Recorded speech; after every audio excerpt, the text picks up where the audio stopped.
স্বৈরাচার শেখ হাসিনা তার শাসনামলে দেশের সব প্রতিষ্ঠান ধ্বংস করে গেছেন বলে মন্তব্য করেছেন বিএনপির স্থায়ী কমিটির সদস্য ডাক্তার AJM জাহিদ হোসেন।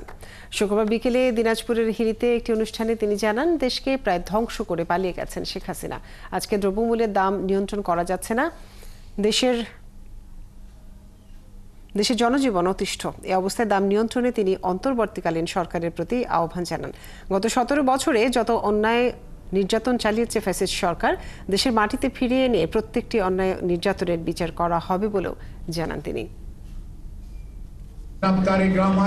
31 দফা রাষ্ট্র সংস্কারের কর্মসূচি দিয়েছেন, অর্থাৎ যেটার মাধ্যমে আগামী দিনে রাষ্ট্র পুনর্নির্মাণ বিনির্মাণ হবে এবং দেশের মানুষ তার জন্যই আস্থা রেখে দেশের সকল রাজনৈতিক দল আজকে কিন্তু 31 দফা রাষ্ট্র সংস্কারের কর্মসূচি গ্রহণ করেছে।